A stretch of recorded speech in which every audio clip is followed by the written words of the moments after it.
Welcome to about a year later for a drone that I have lovingly dubbed Longy. It is my 7-inch long-range build. Last year I did a video of this drone flying at a local lake and ran into just a ton of trouble with the DJI Vista setup that I had on it.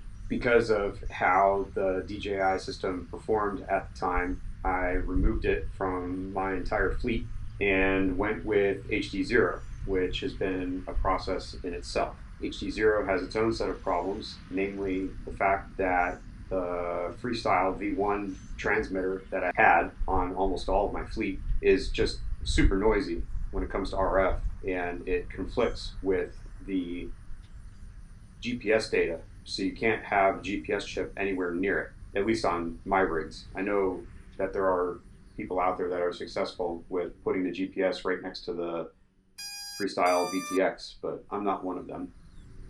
So I had to go through a whole rigmarole of designing a 3D printed mount that I could put on the front side of my drone. I'm running the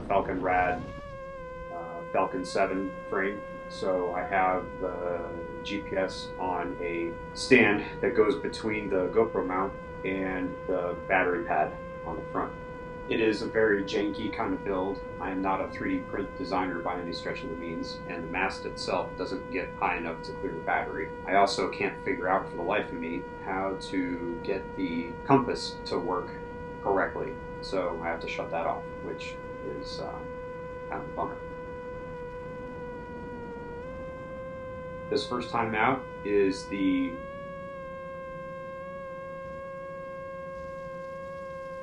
straight up GPS rescue engaging. I put this on a 3-point switch on my Tyrannus QX7.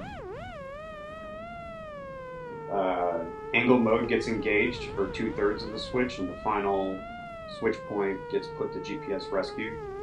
This GPS rescue looks weird. I don't understand why the flight characteristics are the way they are when it's in GPS rescue mode. I guess I have to tune that a little bit, but for the purposes of what I'm using it for, it'll be fine.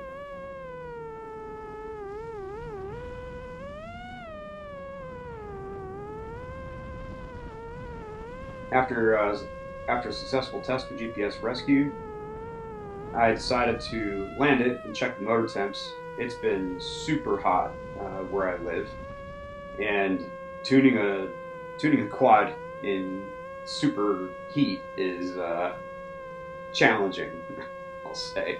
Everything gets really hot, and it's really hard to tell whether you're over tuning something and the motors are just about to burn up, or they're just hot because they can't dissipate heat. Luckily for me, I figured out that it was the latter. They just couldn't dissipate the heat, and the tunes seemed to be okay. So we'll go for this next flight here, which is the failsafe test.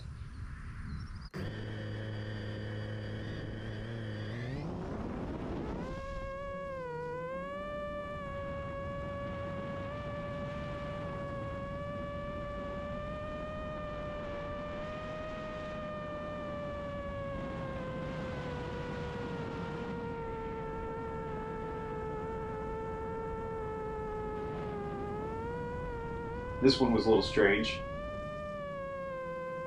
When I engage this here in a second, it's gonna hit the ground and then take off.